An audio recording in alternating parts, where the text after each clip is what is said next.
When I was 17 and still in high school, one of my best friends at the time invited me over to his house after school and he said, "Hey, I want to show you something. You got to come over."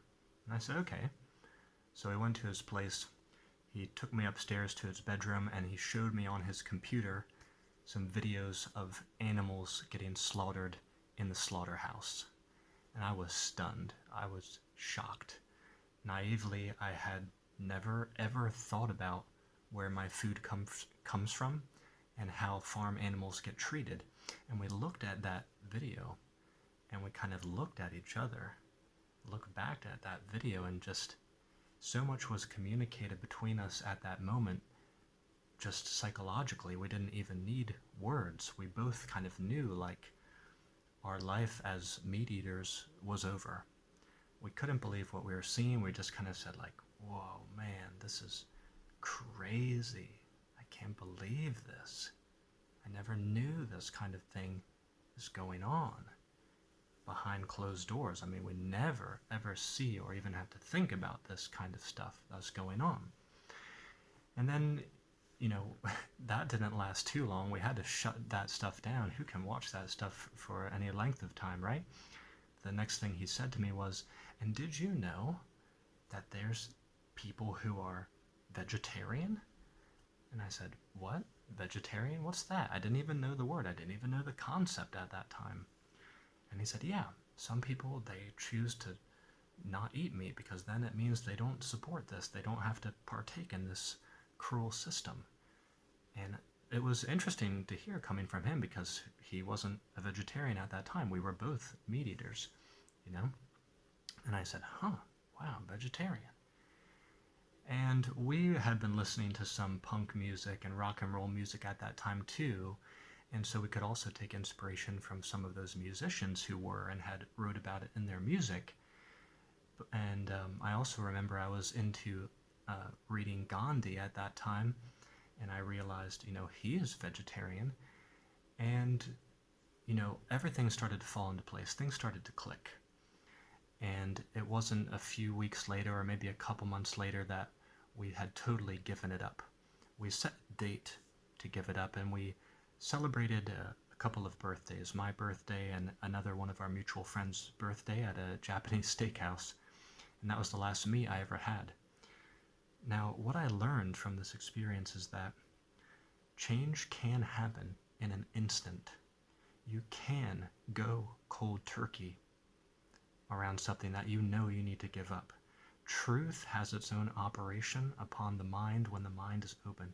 If your mind is open and the truth operates upon it, or you have a realization, you will figure out the how later. It doesn't matter.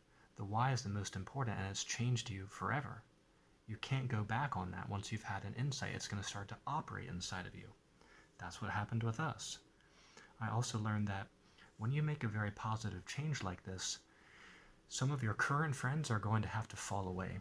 They're just not going to understand you anymore. And you're going to grow a new circle of friends who like and support what you're doing. So in my case, the fact that I became a vegetarian and later a vegan, we'll get to that, it brought in a whole new group of people who were concerned about healthy living. Now, I wasn't even thinking about healthy living at first. I just knew I didn't want to support the cruel treatment of animals. But it brought around me a whole group of people who were interested in being healthy and exercising, who were interested in protecting the environment, and on and on and on. So I realized, wow, making a positive change, a significant, profound positive change in any area of life could potentially do this. So keep that in mind. Now, I was vegetarian. I was a horrible vegetarian at first, again, because I knew nothing about health, nothing about diet. I rarely exercised, and I was doing this primarily for ethical reasons around animals. So I was eating a whole lot of PB&Js. I basically cut out the meat and did nothing else to my diet. Possibly I was eating more breads, drinking more sodas, and I was pretty unhealthy. I didn't know what I was doing, and nobody else did either. And I didn't have the vocabulary to express to them why I was doing what I was doing. But I was convinced in my heart what I was doing was right. I knew I didn't want to participate in that cruel system anymore, so I stuck with it. And I started to learn more slowly. I started to cook for myself more slowly. And when I was 18 and coming up on that anniversary of having been a vegetarian for 1 year, I decided, hey, that wasn't that bad. It was actually pretty great in a lot of ways. Why don't I take it a step further? I want to go vegan because I had learned by that point that eggs, dairy, milk, butter, leather, all sorts of animal byproducts are intimately bound up in the cruel system. So you really can't break down that cruel system if you still engage in those parts of it. So I decided to go vegan when I was 18. I'm still a vegan now. I'm 36. I'm going to be 37 in the summer. And so I've now been vegetarian and vegan longer than I ever was a meat eater. I'm very proud of that. I feel great. I have a lot of cool friends who do the same thing and who respect what I do. As you know, I exercise daily. I want to show other people how this is so easily possible for them and will lead them to feel better and live a healthier, happier life as well. Now, if you're interested to try to be a vegetarian, or even a flexitarian, or maybe even a vegan, I want to give you some quick tips that could make your path a little bit smoother, things I had no idea about at the time. The first is you can educate yourself around what you should eat if you follow that diet, and do things like start adding in a lot more sources of veggie protein right away. Don't just cut out the meats and have no idea about what healthy things to add in their place. You need to eat a lot more tofu, beans, nuts, and seeds, for example.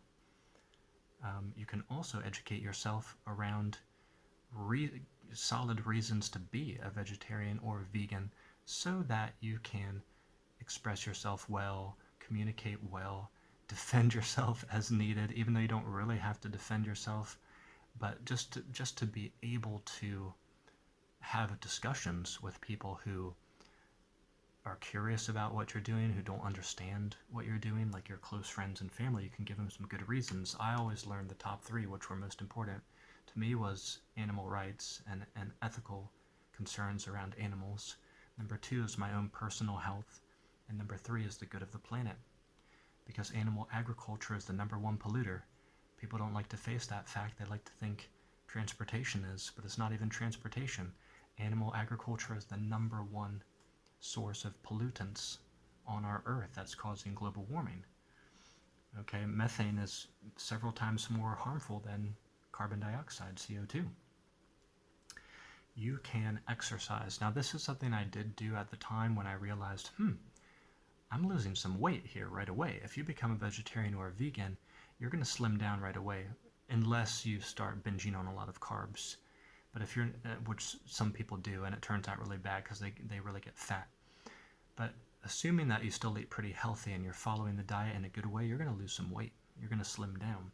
So it could help you to exercise more so that you feel better, especially during the transition period. But I also think exercise is good because it shows people that you are healthy and you can be healthy on such a diet. If you're really weak and pasty, people are always going to blame your diet and it's going to annoy the hell out of you.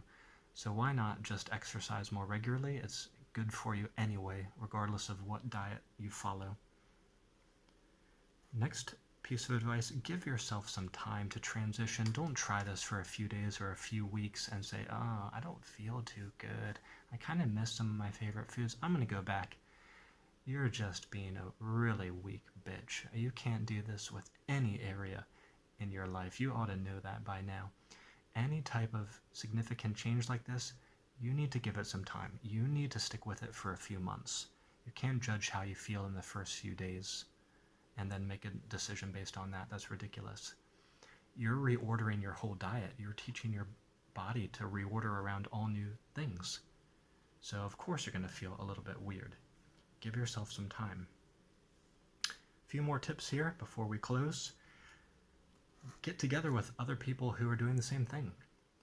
That was critically important to me. Was my best friend was doing the same thing. When your best friend is doing the same thing, You feel like you two can conquer the world together. You don't give a flying F what anybody else thinks.